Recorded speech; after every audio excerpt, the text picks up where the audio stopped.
जज़्बात वो तो क्या थे? जज़्बात जो आपके चेहरे पर जो खुशी है, उसी से पता चल रहा है और हर पीएमएलएन का जो सपोर्टर है, मेरा ख़्याल है ये तारीख़ कल लिखी गई है, फॉर सेवरल रीज़न्स। एक तो ये था कि जी कितना बड़ा जलसा होगा, क्या ये अक्टूबर 2011 के जलसे का मुकाबला कर सकेगा? क्या ये तारीख़ में पाकिस्तान की तारीख़ में जो बड़े जलसों हैं और क्यों मियाँ नवाज़ शरीफ ने बहुत बड़े-बड़े जलसे किए जी, हैं, 40 साल की जी, तारीख़ है उनकी जी, पॉलिटिक्स की। जी। तो हर चीज़ का मुवाज़ना किया जाएगा। दूसरी बात ये है कि एक बिल्कुल एक डिफरेंट सर्कमस्टांसेस में मियाँ नवाज़ शरीफ वापस आ रहे थे। ठीक, ऐसा हुआ नहीं है। ठीक।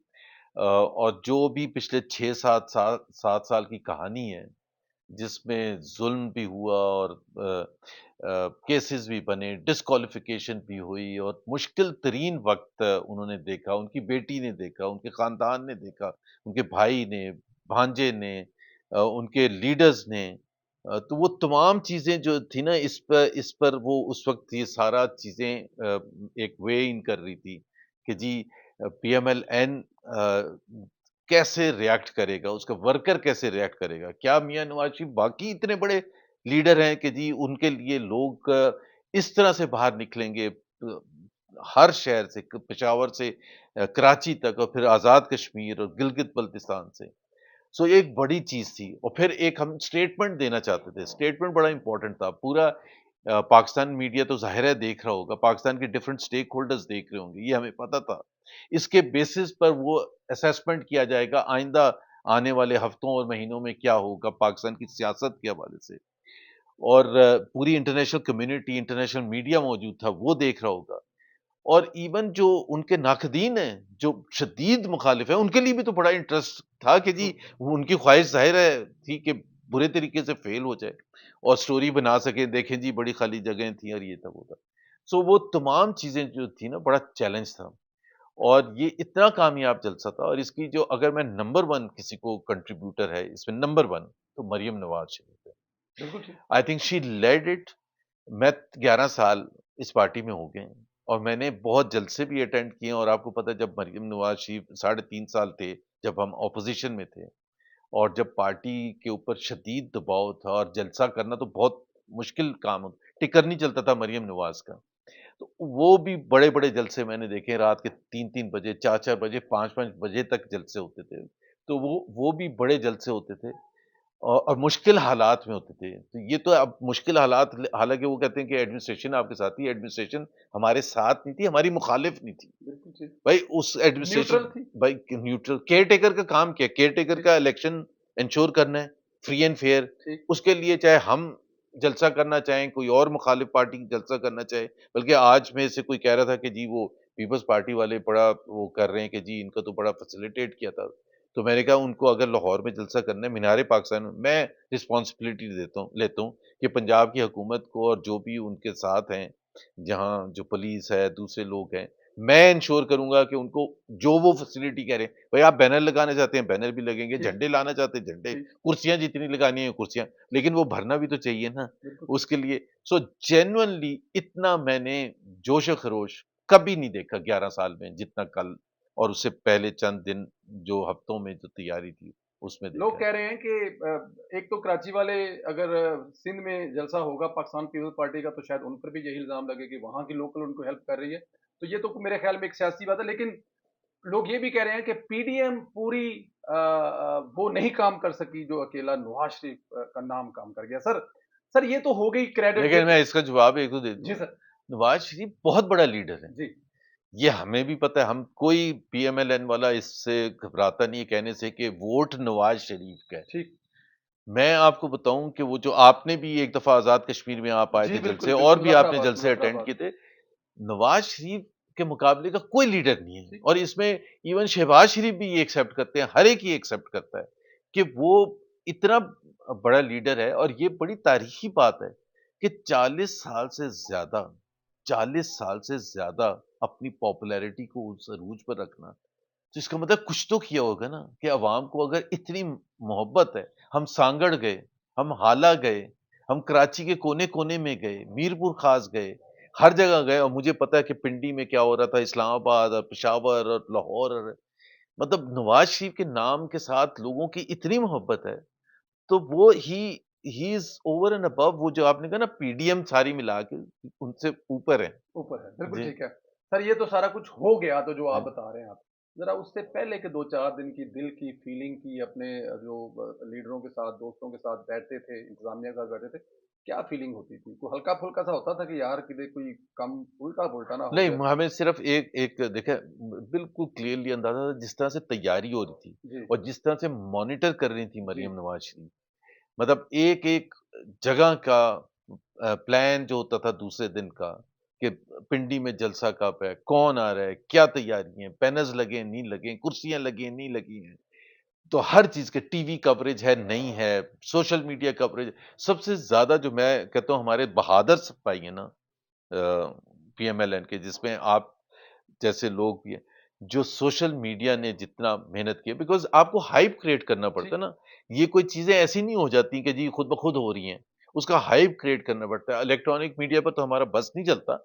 हम डिमांड ज़रूर करते थे कि भई आप हमारे इतना बड़ा एक ओकेज़न है, जलसा हो रहा है या कॉर्नर मीटिंग हो रही है या कोई प्रेस कॉन्फ्रेंस हो रही है, तो हम तो वो हाइप क्रिएट करना चाहते थे। अल्लाह का शुक्र है मेरे से कोई पूछा था कि पीपल्स पार्टी आपको नज़र आई सिंध में? मैंने कहा मुझे तो नहीं नज़र आई। लेकिन मैं एरोगेंस के तौर पर नहीं कह रहा था कि जी हम बहुत बड़े अपने आप को, अब ज़मीन पर हमारे कदम नहीं रहे। हम मैं सिर्फ़ ये कह रहा था कि इस सारे किस्से के दौरान जो पीपल्स पार्टी भी इतराज़ कर रही है कि जी हर जगह ऐसे लग रहा है पीएमएलएन ही ओनली पार्टी है। बट पॉलिटिकल एक्टिविटी और कोई कर भी तो नहीं रहा था। बिल्कुल तो पाकिस्तान के छोटे-बड़े शहर हर जगह पीएमएलएन वाज़ ऑल ओवर।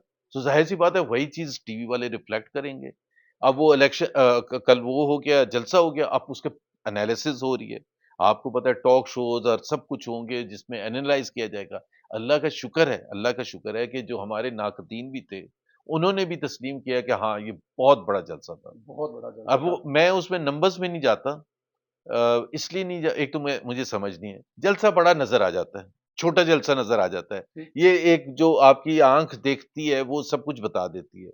वैसे मैं आपको ऑन अ लाइटर नोट बता दूँ कि एक जो सबसे बड़ा क्लेम आज तक की है, जलसों की तादाद के हवाले से, जी, 2007 में जब शहीद बेनज़ीर आई थीं, मोहतरमा वो बेनज़ीर। जब कारसाज़ का जी, इंसिडेंट हुआ था, तो उस वक़्त टीवी प्रोग्राम एक हो रहा था उस इंसिडेंट से पहले, जी, उसमें बाबर रहमान उस वक़्त होते थे जी। पीपल्स पार्टी के। तो उसमें एक एंकर ने पूछा कि कितने लोग होंगे? तो उन्होंने कहा कम से कम 80 लाख और ज़्यादा से ज़्यादा 1 करोड़। अरे वाह! तो वो हम क्लेम नहीं वो कर नहीं रहे क्लेम कर सकते। और वो इमरान खान कहते थे ना कि 20 से 30 लाख लोग आएँगे लॉन्ग मार्च में। वो तो रियलिस्टिक नहीं होता मेरा ख़्याल है, लेकिन जो आँख ने देखा, जो सबने देखा, इट वाज़ प्रोबब्ली लाहौर की हिस्ट्री का तो सबसे बड़ा था। सर हमें कुछ बताने वाले बता रहे थे जो मुख्तलिफ एजेंसियों से वहाँ पे लोग होते हैं, वो कह रहे जी कि more than a million people all the way जो पहुँचे नहीं वो पहुँचे मिलाकर। एक्चुअली क्योंकि वो जो मोटरवे आगे पीछे हर जगह पे जो लोग अगर उनको मिला दिया जाए तो it's for more than 1 million. क्योंकि वो देखें ये जितना अच्छा भी आप ट्रैफिक प्लान बना जी, लेना, जितना अच्छे भी देखिए इतने शहरों से आ रहे हैं, जी, पूरे बसेज़ आ रही हैं, कोई 500 लेके आ रहा है, कोई 200 लेके आ रहा है, कारें आ रही हैं, हर किस्म की ट्रैफिक आ रही है और एक नॉर्मल ट्रैफिक होती है, जी, वो नहीं उनका काबू तो कर सकते। कारोबार तो होता ही है ना। तो आप सोचें वो तो जैम तो लगना था, ठीक, फँस गया था बिल्कुल एक वक़्त में जाके जिससे 4-5 बजे तो बिल्कुल पीक टाइम था ना। वहाँ से फिर एक आपको गाड़ी को आगे निकालना और फिर जलसागाह के करीब लाके आपने उनको लोगों को उतारना है और वहाँ से फ़ास्ट एग्ज़िट करना है ताकि पीछे जो बसेज़ हैं वो आएँ। अब आपको पता है उतरने में ये बड़ा ये साइंस होती है, इसमें बहुत वो एफ़र्ट लगती है। लेकिन उसके बावजूद भी जो था, जो लोग आए और बाहर जितने लोग थे जलसागाह से बाहर थे, बहुत से लीडर्स नहीं अंदर जी, पहुँच सके। जी, इसी तरह यहीं पे जी, लगा। सर टाइम भी हमारे पास शॉर्ट सर ये फरमाइए ज़रा मेरे 2-3 सवाल और हैं। अपना एक्सपीरियंस बताइए कराची से मेरे ख़्याल में शायद इससे पहले भी वो ट्रेन मार्च हमने देखा जी, मियाँ साहब का, बेनज़ीर साहबा भी किया करती थी। ये जो आप ट्रेन मार्च कराची से लेके आए हैं, एक तो मैंने सुना कि बहुत सारे लोग आपसे नाराज़ हो गए, आप उनको साथ नहीं लेके आए, एक। और दूसरा ये बताइए कि ये इस सफ़र को आपने कैसे देखा और जब लेके आ रहे थे, जब ये शुरू किया, कितने लोग जाएँगे, 2 ट्रेनें बुक कर रही हैं, क्या हम भर सकेंगे? क्या सिचुएशन हुई पूरी पहले आने के एक लिए? ट्रेन का किया था। अच्छा जी। फिर उसके बाद जब हमने जैसे 2-4 दिन गुज़रे और जिस तरह से हमने देखा लोगों का इंटरेस्ट है, उसमें दोनों किस्म के लोग होते हैं, कुछ ज़्यादा समझते हैं कि जी ऑप्टिमिस्ट होते हैं। वो तो कह रहे थे नहीं, नहीं, नहीं 2 ट्रेनें करें यार और जो पेसिमिस्ट होते हैं वो कहते हैं यार हमने बड़ा तजर्बा है, नहीं जाते लोग। ये यहाँ जलसों में जाके हाथ खड़े कर दे, जाओगे लाहौर? हाँ जी, जाएँगे लाहौर। और फिर फाइनली जाके नहीं आते हैं और जी, ये बिल्कुल हकीकत भी है, बड़ा मुश्किल होता जी, है। देखिए ना, जी, जी, वर्कर्स ज़्यादातर डेली वेजेस पर होते हैं। उनके लिए अपने कारोबार छोड़ के आना और 2-3 दिन के बगैर, तो उनके लिए बड़ा मुश्किल होता है। फैमिलीज़ वहाँ बैठी हुई हैं। औरतों के लिए अपने बच्चों को, अपनी फैमिलीज़ को छोड़ के आना कोई आसान काम नहीं होता। तो जब हमने देखा इंटरेस्ट, तो हमने 2 ट्रेनें कर दी। अब 2 ट्रेनें जब हमने कर दी तो हमें सबसे पहला शॉक जो लगा, सबसे पहला शॉक, और बहुत मेटिकुलसली हमने प्लान किया था कौन से स्टेशन पर कितने बजे पहुँचेगी एंड सो ऑन। और बफर रख के किया था। हमने 2-3 जगह ग्रैंड शो करना था, मतलब प्लेटफ़ॉर्म पर ही जी, जलसा करना, रोड ही जी, पर करना था, which was the last scene, place in Sindh. जी, और वहाँ हमारा ख़्याल था कि हम वहाँ करेंगे प्लेटफ़ॉर्म पर, और बड़ा दर्द। वो सारे प्लान्स हमारे दरहम-भरम हो गए। ट्रेन 12 बजे चलनी थी कराची सिटी जी। स्टेशन से, और वो सिटी स्टेशन से जब वो निकली है, निकलना था, तो हम तो हैरान हो गए कि वो तो ट्रेन भर गई। अच्छा, पहले स्टेशन से पहले भर गई? स्टेशन से भर गई। उसके 10 मिनट है कैंट स्टेशन, ठीक, वहाँ रुकना था। फिर उसके 10 मिनट बाद ड्रिग रोड स्टेशन है, वहाँ रुकना था। फिर लांडी में 500 लोग इंतज़ार कर रहे हैं। अब वहाँ झगड़ा शुरू हो गया। किसको 12 उतारें, बजे की किसको बिठाएँ? जगह 1 बजे ट्रेन निकली क्योंकि लोग लेट गए सामने। कि हमें लेके जाएँ? हमें लेके, अच्छा पहले तो ये था ना कि जी वो जो 16 से 1800 लोग ज़्यादा से ज़्यादा आ सकते थे। अब जब 1800 लोग बैठ गए तो वो जो लोग आए, क्योंकि हमने तो बताया था कि ये यूथ विंग का डब्बा है, ठीक, ये मिनॉरिटीज़ का है, ये कराची डिवीज़न का है, ये फलाने डिस्ट्रिक्ट का है। तो सब भर गए, तो लोग कह रहे हैं यार मेरी जगह नहीं है, मेरे लोगों की जगह नहीं है, मैं क्या करूँ? अब वो तो डिमांड कर रहे थे भाई इससे आप खाली कराएँ, और हमारे बंदे जो 100 बंदा बैठना था, 68 की एक बोगी में जगह थी, ठीक, हमने 100-100 का हिसाब रखा था। अब जब वो 100 से 150 कोई और बैठ गया तो यूथ विंग वाले शोर मचा रहे हैं, एमएसएफ वाले शोर मचा रहे हैं, कराची डिवीजन वाले शोर मचा रहे हैं, मिनॉरिटीज़ शोर मचा रही है कि आगे लेट गए लोग। उनको मनाया बड़ा मुश्किल से कि यार आप अंदर तो आए ना, ये तो मुश्किल है। फिर हमने, आप यकीन करें, लांडी पर तकरीबन 2 ढाई घंटे ट्रेन रुक खड़ी गई। रही, रुकी भी थी। 15 मिनट के लिए रुकना था, क्योंकि लोग आ गए और सारे वो लीडर्स के पास आके सवाल करते थे कि मैंने आपको लिस्टें दी थी, आपने लिस्टिंग क्यों माँगी थी फिर? वो सारे सवाल। डेफ़िनेट। भाई हम हमारा ये था कि यार हमारी जब सोच से बाहर है तो अब आप बता दें कैसे एडजस्ट करें? लोगों को तो नहीं बाहर निकाल सकते ना, लोग आ गए, अब क्या क्या करें? तो बहुत मुश्किलात थी, और लोगों का नाराज़गी भी सही थी। सब जाना भी चाहते थे। अब जाना चाहते थे और वो उसको सबको फिर अकोमोडेट सिर्फ नहीं करना, फिर आप सोचिए ना खाने-पीने का, फैसिलिटीज़ भी थी। क्योंकि 20 तारीख का दोपहर का खाना देना था, ठीक है, शाम की चाय देनी थी, ठीक है। रात का खाना देना था, 21 की सुबह का नाश्ता देना था, 21 को दोपहर का खाना देना था। और तो वापसी ये पर और फिर जलसे में 5-6 घंटे के लिए लेके जाना था, उस और फिर जोश वापसी और पे भी खरोश यही से। सब और प्रोसेस था पूरा। वापसी पर भी, वापसी पर तो चलो जाके सो जाएँगे ना घर, जी, यहाँ तो अब 6 घंटे चार्ज रहना था। मैं तो शॉक हो गया कि जब मैंने देखा अपने वहाँ स्टेज से अपने सिंध के लोगों लोगों को। को, सबसे आगे थे हमारे यूथ के और एमएसएफ वाले।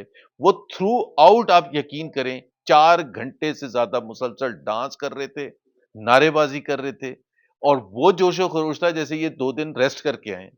तो मतलब मैंने तो ऐसे ही नहीं देखा। वंडरफुल एक्सपीरियंस, तो वंडरफुल। वो हमारे वर्कर्स से, मैंने तो आपको पता है मैं कोई लड़ता नहीं हूँ, उनकी बात भी मैं कहता था आप बिल्कुल सही कह रहे हैं भाई।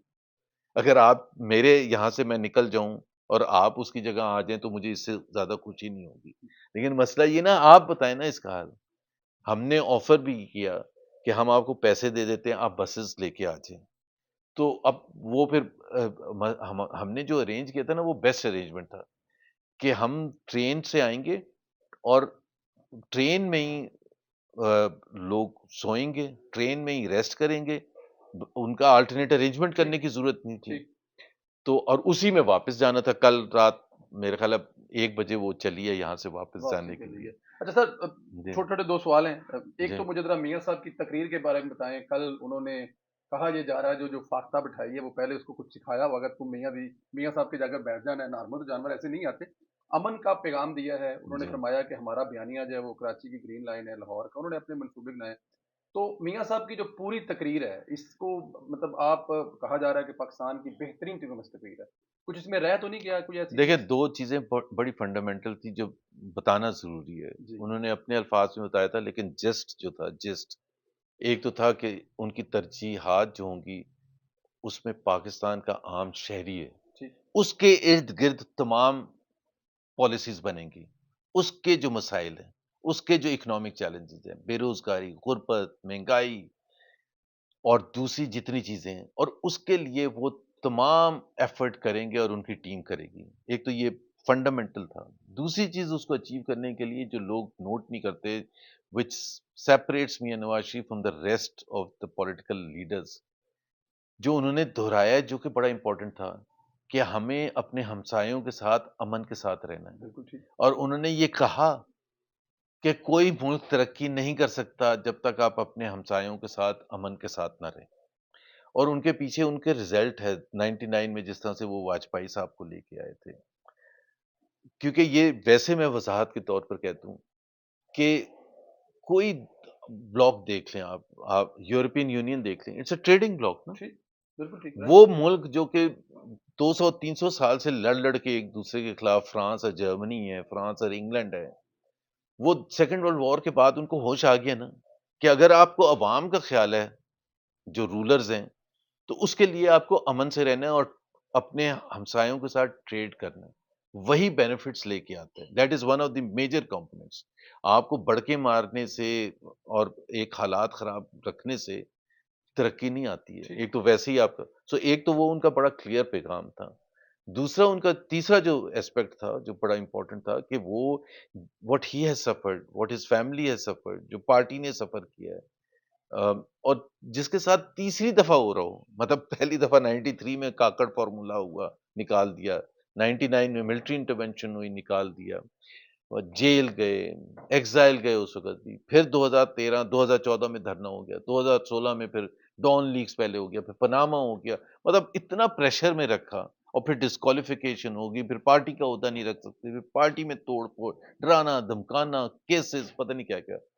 वो जो एक उनका एक स्टेटमेंट था, जो बहुत बड़ी चीज़ है, जो सेपरेट करता है अगेन, मिसाल के तौर पर इमरान खान से, ही सेड मैंने सब भुला दिया। मुझे अफ़सोस इस चीज़ का है कि बार-बार ये जो मेरे और आपके दरमियान, दरमियान में। अवाम के दरमियान, ये जो रिश्ता बार-बार ख़त्म कर दिया जाता है, ज़बरदस्ती रोक दिया जाता है, इससे पाकिस्तान का नुकसान होता है। नवाज़ शरीफ का तो नुकसान होता है, उनकी फैमिली का नुकसान होता है, उनकी पार्टी का नुकसान होता है, लेकिन असल नुकसान तो पाकिस्तान के आम शहरी का होता है। जो उन्होंने कहा कि अगर वो 93 में ना रुके, और ये मैं आपको वैसे बता रहा हूँ, अगर मियाँ साहब के 3 अतवार की मैं बात करूँ ना, जो पहला था ना, पहला 92, 93, 90 दिसंबर में आए थे, दैट अगर वो कंटिन्यू रखता, बिकॉज़ ब्रेथ टेकिंग पेस पर रिफॉर्म्स कर रहे थे। कोई ऐसा शोबा नहीं था जिसमें उन्होंने बिल्कुल वो डेकेड्स ओल्ड जो ब्रिटिश सिस्टम थे ना, उखाड़ के फेंक दिया था। और वही बना वजह, जो गुलाम इसहाक साहब ने तकरीर की थी, तो ये तो कौमी इदारों को वो कर रहे थे। आज कौमी इदारे 700-800 बिलियन का नुकसान कर रहे हैं। सिर्फ पीआईए 90 बिलियन का सालाना नुकसान करता है। तो अगर उस वक़्त वो उनको कि जी ये कौमी इदारों को ये फ़रोख्त करना चाह रहे थे। फ़रोख्त नहीं करना चाह रहे थे, उनके हवाले कर रहे थे जिनको रन करना आता है कमर्शियल ऑर्गनाइज़ेशन। ब्यूरोक्रेट्स और मिनिस्टर्स कब से एक्सपर्ट बन के कमर्शियल ऑर्गनाइज़ेशंस को रन करेंगे। सो वो जो उन्होंने ये सबका अफ़सोस का तो इज़हार किया, लेकिन उन्होंने कहा मैंने सब भुला दिया, जो लोगों से मोहब्बत है, और ये बड़ा ज़रूरी था, जो बहुत सोच-विचार के बाद ये फ़ैसला किया गया कि जी we have to look forward. जो हो गया है उसको भुला दें, बदले लेने, और ये यही है जो जिस तरह इमरान खान वॉशिंगटन में खड़े होके ठीक, तकरीर कर रहे हैं कि जी मैं शाहिद खाकान अब्बासी बड़ा बोलता था, मैं छोड़ूँगा नहीं, मैंने भी अंदर डाल दिया। राना सनाउल्लाह को मूँछों से पकड़ के अंदर डाल दिया। ये प्राइम मिनिस्टर का काम नहीं होता। या तो आप पकड़-धकड़ कर सकते हैं, या अवाम के लिए काम कर सकते हैं। अगर आपका ऑब्जेक्टिव है पकड़-धकड़ करना, जिस तरह इमरान खान का था, तो फिर आप कहीं भी नहीं जाएँगे। फिर आप उधर ही रहेंगे, और पकड़-धकड़ तो उन्होंने दबा के की, लेकिन फाइनली कोई भी नहीं पकड़ा गया। फाइनली कोई नहीं पड़ा जाएगा। मियाँ साहब के कदम मेरा ख्याल इमरान खान साहब के लिए बड़े अच्छे पड़े हैं, क्योंकि कल उनको उनके बेटों से आधा घंटा स्काइप पर बात करें, अच्छी वीडियो बात कॉल, है। ये बड़ी अच्छी जी। बात है। लेकिन मुझे 30 सेकंड में बता दें, अगले प्रोग्राम रेडी है, 30 सेकंड में मरियम नवाज की पहली बड़ी जिम्मेदारी थी चीफ ऑर्गेनाइजर बनकर पार्टी को ऑर्गेनाइज करना। आप बहुत करीब है मरियम साहबा के। कभी कभी ऐसी ऑर्गेनाइज़ हो ही नहीं थी पार्टी। ये कल जलसे के हवाले से नहीं मैं बात कर रहा, जी, जब से वो चीफ ऑर्गेनाइज़र बनी है, जी, उन्होंने रिवाइव कर दिया है मुस्लिम स्टूडेंट फेडरेशन को, उन्होंने यूथ विंग को रिवाइव कर दिया है, उन्होंने मिनॉरिटीज़ को रिवाइव कर दिया है, लॉयर्स विंग को रिवाइव कर दिया है और उसके लिए बहुत ज़्यादा मेहनत की है।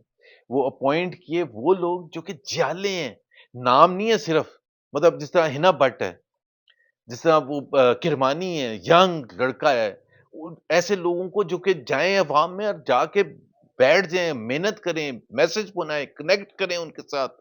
आज के हवाले से ये सिर्फ बताना ज़रूरी नहीं है कि हमने बिजली लगाई थी, ये सिर्फ बताना ज़रूरी नहीं है कि मोटरवे बनाई थी। ये बताना ज़रूरी है कि हम आपके मसाइल आज के समझते हैं। बिल्कुल, आज के जो आपके चैलेंजेज़ हैं हम समझते हैं क्योंकि जो ये 18 साल का बच्चा है, लड़की है या लड़का है, उसने तो वो जब होश संभाला था वो मोटरवे था।